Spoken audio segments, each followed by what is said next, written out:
Good morning everyone. Start करते हैं आज की वीडियो। और आज मैं 19 मार्च का आपको करंट अफेयर्स करवाने वाला हूं, जो कि आप सभी के एग्जाम के लिए बहुत ही इंपॉर्टेंट है। तो बात करते हैं पहले क्वेश्चन की। पहला क्वेश्चन आपके सामने, मार्च 2021 में राष्ट्रीय सुरक्षा गार्ड के महानिदेशक के रूप में किसे नियुक्त किया गया है? M A Ganapathy, S S Deswal, Subodh Kumar Jaiswal या फिर कुलदीप सिंह? तो यहाँ पर आपको यहाँ पर इसका लोगो दिख रहा होगा और सत्यमेव जयते इसमें दिख रहा है, सर्वत्र सर्वोत्तम सुरक्षा। ठीक है, आपको यहाँ पर ये लोगो दिख रहा है। तो राष्ट्रीय सुरक्षा गार्ड के महानिदेशक किसको बना दिया गया? तो यहाँ पर एम ए गणपति, ये फोटो आपको दिखाई दे रही होगी, ये है एम ए गणपति, इनको महानिदेशक बना दिया गया है। और जो कि मोस्ट इंपॉर्टेंट क्वेश्चन यहाँ पर बन सकता है। और यहाँ पर अगर अपन बात करते हैं तो यहाँ इसका शॉर्ट फॉर्म है NSG। तो M A Ganapathy appointed chief of national security guard, Kuldeep Singh made head of CRPF। और यहाँ पर जो हेड हैं उनको वो हैं कुलदीप सिंह, याद रखना। फिर आगे अगर हम बात करें इसके बारे में, तो इसका जो मोटो है वो है सर्वत्र सर्वत्र सर्वोत्तम सुरक्षा, जो कि संस्कृत में लिखा गया है। और इसका फॉर्मेशन हुआ था 22 सितंबर 1986 को, आज से 34 साल पहले। और ध्यान रखना, द ब्लैक कैट्स, आपको पता होगा ब्लैक कमांडोज जो होते हैं, जिसमें बहुत बड़ी अहम भूमिका होती है। अगर हम सुरक्षा गार्ड की बात करें, जैसे चाहे प्रधानमंत्री हों या राष्ट्रपति हों, तो वहाँ पर जो ब्लैक कैट्स, जो ब्लैक कमांडो आपको दिखाई देते हैं, वो इसी के द्वारा बनाए जाते हैं। ठीक है, याद रखना। अब अगर हम आगे बात करें अगले क्वेश्चन की, 18 मार्च 2021 को किस देश के राष्ट्रपति को कोविड-19 के कारण निधन हो गया है? तंजानिया, मिस्र, फिनलैंड, रोमानी? तो यहाँ पर इसका करेक्ट आंसर है तंजानिया। ये फोटो आपको दिखाई दे रही होगी, ये है तंजानिया के प्रेसिडेंट और John Magufuli, one of Africa's most prominent कोविड-19 डिनायर्स। अगर हम बात करते हैं, इनका नाम है जॉन मैगुफुली। और ये यहाँ पर कोविड-19 को दूर करने के लिए उन्होंने काफ़ी सारे प्रयास किए, लेकिन आखिर में इनकी ही मृत्यु हो गई और यहाँ पर 61 साल की उम्र में इनका निधन हो गया। ठीक है, याद रखना। अब अगर आगे बात करते हैं तो आप जानते होंगे Samia Suluhu Hassan, the women set to become Tanzania's next president. यहाँ पर ये फोटो आपको दिखाई दे रही है, ये बन जाएंगी अब तंजानिया की नेक्स्ट प्रेसिडेंट। मैप में यहाँ पर है तंजानिया, याद रखना, वर्ल्ड मैप की अगर अपन बात करते हैं। और इनका नाम है सामिया सुलूहू हसन, याद रखना। और यहाँ की जो करेंसी है वो है तंजानिया शिलिंग। और यहाँ की जो कैपिटल है वो है दोदोमा, याद रखना। और बात करते हैं नेशनल लैंग्वेज की, तो वह है स्वाहिली। और ये जो इंडिपेंडेंट हुआ था 9 दिसंबर 1961 को। तो मोस्ट इंपॉर्टेंट क्वेश्चन यहाँ पर बन सकता है, क्योंकि ये कोविड-19 अभी करंट में चल रहा है, जिसकी वजह से इनका निधन हुआ और फिर यहाँ पर नए प्रेसिडेंट ये बन गए। देखिए, मैं आपसे ये कहता हूँ कि आप जितने भी प्रेसिडेंट हैं उन प्रेसिडेंट की एक लिस्ट बनाइए, और जहाँ के, जैसे मान लीजिए ये तंजानिया के प्रेसिडेंट हैं, तो इनसे पहले जो थे वो लिख लीजिए, और इसके अभी जो बने हैं उनको पेंसिल से नोट करते जाइए।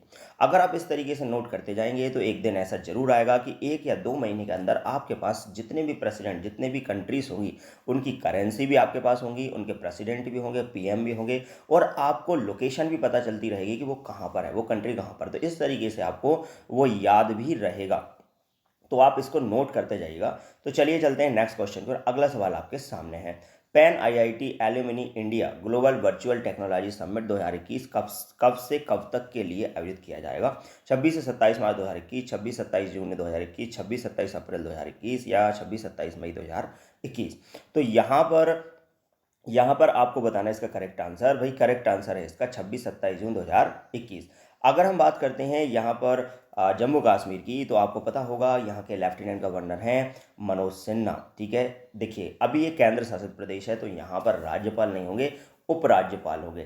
ठीक है, तो उपराज्यपाल यहाँ के कौन है? मनोज सिन्हा। और अगर हम बात करते हैं virtually announces the launches of the pan IIT alumni India, यहाँ पर इसको वर्चुअली अनाउंस किया गया है। देखिए यहाँ पर वर्चुअली का मतलब होता है कि देखिए ऑनलाइन जो कॉन्फ्रेंस मीटिंग होती है उससे इसको अनाउंस किया। और ग्लोबल वर्चुअली टेक्नोलॉजी समिट 2021 भी होना है। और अगर हम बात करते हैं, ये जो समिट है ये 26-27 जून को होना है, याद रखना। अब नेक्स्ट क्वेश्चन है आपके सामने, हाल ही में प्रदूषण फैलाने वाले वाहनों को कम करने के लिए सरकार ने किस नीति को लागू किया है? व्हील व्हीकल स्क्रैपिंग पॉलिसी या ऑड इवन पॉलिसी या ई वाहन नीति या सीएनजी नीति। अब जैसा कि आप जानते हैं यहाँ पर सीएनजी की अगर हम बात करते हैं तो सीएनजी जो पॉलिसी चलाई गई वो सीएनजी यहाँ पर सेंट्रल ये अगर अपन बात करें तो आप जानते होंगे सीएनजी। तो सीएनजी यहाँ पर क्या, कंप्रेस्ड नेचुरल गैस, ठीक है। तो ये इससे रिलेटेड है। ऑड इवन आपको पता होगा दिल्ली में चलाई गई थी। ई वाहन नीति भी जो इलेक्ट्रॉनिक जो वाहन हैं उनके लिए चलाई गई। और यहाँ पर ये जो नीति है व्हीकल स्क्रैपिंग पॉलिसी ये चलाई गई है, इसके लिए ध्यान रखना, हाल ही में जो प्रदूषण है उसको कम करने के लिए। तो यहाँ पर अगर हम बात करते हैं स्क्रैपिंग पॉलिसी की तो यहाँ पर होगा क्या, थोड़ा ध्यान से समझ लीजिए क्योंकि इस पे क्वेश्चन बन सकते हैं, क्योंकि न्यू पॉलिसी है और खासकर पॉल्यूशन को दूर करने के लिए। तो यहाँ पर old and polluted cars to be send to scrap yards, मतलब ये हुआ कि देखो जो पुरानी कार्स हैं जिनसे बहुत ज़्यादा धुआं निकलता है तो उनको स्क्रैप यार्ड्स में सेंड कर दिया जाएगा और नया इनोवेटिव तरीके से उनको फिर से बनाया जाएगा। Owners of such vehicles to be compensated based on certain conditions, कुछ कंपेंसेशन भी मिलेगा उनको इस पर अगर वो अपनी कार को यहाँ पर देते हैं तो। और साथ के साथ बोला गया है कि द कंपेंसेशन अमाउंट में be equal or more to resale value of such vehicles. और साथ के साथ यहाँ पर जो कंपेंसेशन दिया जाएगा, जैसे रीसेल अगर आप करते हो तो कहीं ना कहीं उसके इक्वल ही वो अमाउंट आपको यहाँ से प्राप्त होगी। और ये बात भी सही है, अगर कोई कार बेचना नहीं चाहता, पुरानी कार, वो अपनी कार को रखना चाहता है तो कम से कम उसको इतना अमाउंट तो मिलना चाहिए ताकि वो उसको दे सके, ठीक है। तो ये सब चीज़ें यहाँ पर हैं इस पॉलिसी में, जिससे क्या होगा कि पुरानी कार जो हैं जिनसे बहुत ज़्यादा धुआं निकलता है तो वो कहीं ना कहीं रेनोवेट हो जाएंगे। चलिए बात करते हैं नेक्स्ट क्वेश्चन की। तो अगर हम बात करते हैं इसमें तो नेशनल पॉल्यूशन कंट्रोल डे आपको पता होगा 2 दिसंबर को मनाया जाता है। राष्ट्रीय पर्यावरण यहाँ पर प्रदूषण को कंट्रोल करने के लिए, प्रदूषण को नियंत्रित करने के लिए जो डे हम मनाते हैं वो है 2 दिसंबर को, याद रखना। और साथ के साथ बात करते हैं अगले क्वेश्चन की। 18 मार्च 2021 को अंतर्राष्ट्रीय सौर गठबंधन पर निम्नलिखित में से किस देश ने हस्ताक्षर किए? South Africa, Italy, Germany, Myanmar.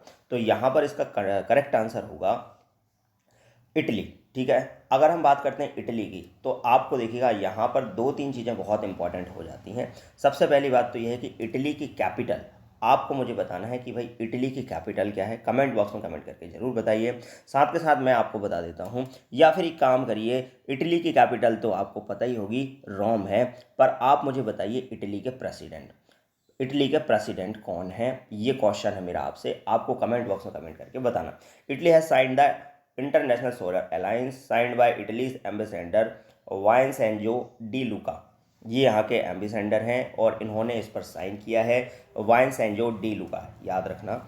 और अगर हम बात करते हैं, हमें आपको पता होगा foreign secretary Harshvardhan Shringla met Indian ambassador to Indian Vincenzo De Luca. यहाँ पर अगर अपन बात करते हैं तो अपने जो फॉरेन सेक्रेटरी हैं हर्षवर्धन, वो मिले हैं इटालियन एम्बेसडर से, ठीक है, इंडिया वाइंसेंजो दे लुका, ठीक है, इनसे मिले। अब अगर हम आगे बात करते हैं तो इसका जो हेड क्वार्टर है वो है गुरुग्राम में, आपको पता होगा। ये फाउंड हुआ था 30 नवंबर 2015 को। और ये अभी अगर हम बात करते हैं इसको यहाँ पर ये जो लोकेशन है ये तो गुरुग्राम की है, लेकिन अगर इसका जो इंटरनेशनल फाउंड हुआ था ये, तो ये पेरिस फ्रांस में हुआ था। इसके मेंबर हैं टोटल 121 मेंबर्स। अगर यूएन की अगर हम बात करें तो वो यूएन के जो मेंबर्स हैं उनमें से 121 इसके मेंबर हैं। और इसके डायरेक्टर जनरल हैं, आपको पता होगा, अभी इंडियन बने हुए हैं, अजय माथुर, याद रखना। और इसके फाउंडर कौन है? नरेंद्र मोदी, ठीक है। और इससे पहले कौन थे? साथ के साथ नरेंद्र मोदी और साथ के साथ फ्रैंकोइस ओलांदे। तो यहाँ पर 2 जगह इसकी शुरुआत हुई, एक पेरिस फ्रांस में, याद रखना फ्रांस की कैपिटल क्या है? पेरिस। चलिए अब अगर आप बात करें तो ये फोटो आपको दिखाई दे रही होगी, यहाँ पर अंतर्राष्ट्रीय सौर गठबंधन, यहाँ पर पीएम मोदी और यहाँ पर फ्रैंकोइस ओलांदे आपको दिखाई दे रहे हैं जो कि फ्रांस के प्रेसिडेंट थे। अब बात करते हैं अगले क्वेश्चन की। हाल ही में राष्ट्रीय तकनीकी कपड़ा मिशन एनटीटीएम निर्माण के प्रस्ताव को सरकार ने कितने वर्षों के लिए मंजूरी दी है? 2 साल, 3 साल, 4 साल, 5 साल।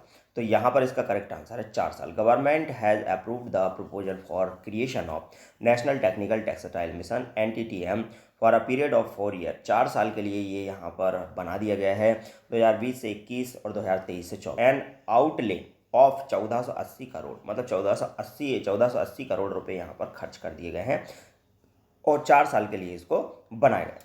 तो बात करते हैं यहाँ पर, ये इसका जो फुल फॉर्म है वो है नेशनल टेक्निकल टेक्सटाइल मिशन। और आपको पता होगा हमारी जो कपड़ा मंत्री हैं उनका नाम है स्मृति ईरानी। तो याद रखना भाई, स्मृति जुबिन ईरानी इनका पूरा नाम है। और ये इससे पहले शिक्षा मंत्री भी रह चुकी हैं और ख़ासकर ये महिला हैं और बहुत अच्छा काम कर रही हैं, इसीलिए यहाँ पर थोड़ा सा प्रचलित भी हैं।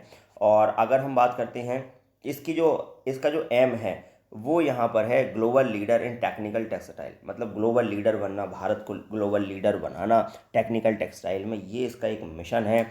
इसके अलावा increase the use of technical textile in the domestic market. अब डोमेस्टिक मार्केट जो है अपना, उसमें टेक्सटाइल को थोड़ा सा इंक्रीज़ करना, ठीक है। The mission will aim at taking domestic market size to $40 billion to 50 billion, मतलब यहाँ पर 2024 तक इनका मिशन है कि भाई 40 बिलियन से लेकर 50 बिलियन तक इसकी मार्केट वैल्यू या मार्केट में इतना अमाउंट का प्रोडक्ट पहुँचाया जाएगा।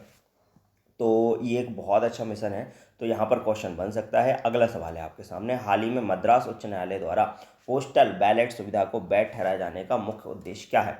कोई मतदाता पीछे ना छूटे, हेलो वोटर, या एक राष्ट्र एक वोट, या मतदान मेरा अधिकार।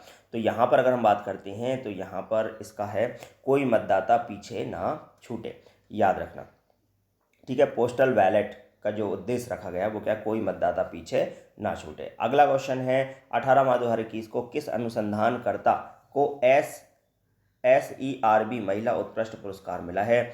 यहाँ पर अगर हम बात करते हैं तो NSERB ये लिखा हुआ है, देखिएगा NSERB, ठीक है।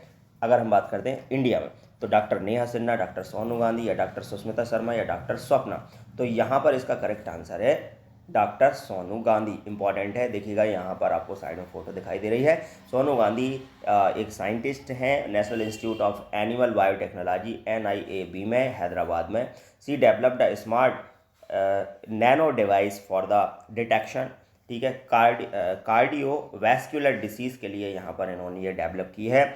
और द अवार्ड इंस्टीट्यूट, यहाँ पर जो अवार्ड मिला है तो सर्व से इनको यहाँ पर अवार्ड मिला है, जिसका फुल फॉर्म है science and engineering research board, याद रखना। और ये बहुत इंपॉर्टेंट क्वेश्चन यहाँ पर बन सकता है क्योंकि सोनू गांधी जो है एक महिला भी हैं और आपको पता होगा महिला सशक्तिकरण जो अभी पहल चल रही है उसकी वजह से यहाँ पर महिलाओं पर बेहद क्वेश्चन पूछे जाते हैं, ठीक है। अब इसके साथ साथ एक महिला पर मैंने वीडियो बनाया है, आप उसको एक बार देख लेना। तो आपको मुझे बताना है कि PV सिंधु जो हैं वो किस खेल से संबंधित हैं। साथ के साथ आप मुझे बताना है कि हिमा दास जो हैं वो किस खेल से संबंधित हैं। अगर आपने वो वीडियो देखा है तो इन दोनों के आंसर्स आपके पास ज़रूर होंगे, तो कमेंट बॉक्स में कमेंट करके ज़रूर बताइएगा। अब देखिएगा, अगर हम बात करते हैं तो आज मैंने आपसे दिल्ली के बारे में बात करी है, तो आप बताइए कि अगर हम दिल्ली की बात करें और साथ के साथ यहाँ पर हम MP की बात करें और साथ के साथ हम बात करें हिमाचल प्रदेश की, उत्तराखंड की, और साथ के साथ अगर हम पूर्वोत्तर राज्यों की बात करें तो यहाँ पर आपको पता होगा 7 सिस्टर्स, ठीक है। तो ये सब, इन सब पर आपको काम करते रहना है। देखिएगा, अगर आपको 29 यहाँ पर अगर अपन बात करते हैं तो 28 स्टेट्स जो हैं उन 28 स्टेट्स के बारे में अगर आपको पता होगा, उनके CM पता होंगे, उनके गवर्नर पता होंगे, ठीक है, यहाँ की कैपिटल पता होंगी, तो अपने आप ही इनसे रिलेटेड जो डेटा है वो आपको याद होता चला जाएगा। तो ये सब जो स्टेट्स हैं यहाँ पर इनकी एक लिस्ट बनाई है और लिस्ट में आप इनके गवर्नर, CM और कैपिटल ये सब लिखिए। इससे क्या होगा कि अगली बार से जब भी हम वीडियो बनाएंगे तो उस टाइम पे आपको याद आता जाएगा, जैसे हम स्टेट पूछेंगे और आपसे क्वेश्चन करेंगे तो वो याद आता जाएगा। तो आप इसकी लिस्ट बनाइए और लिस्ट बनाकर, अगर आपको करंट अफेयर अच्छा करना है तो लिस्ट बनाकर फिर आप पढ़िए, रोज़ रिवाइज करिए, तो अपने आप ही आपका करंट अफेयर बहुत अच्छा हो जाएगा। तो आज के लिए इतना ही, कल फिर मिलते हैं। Thank you.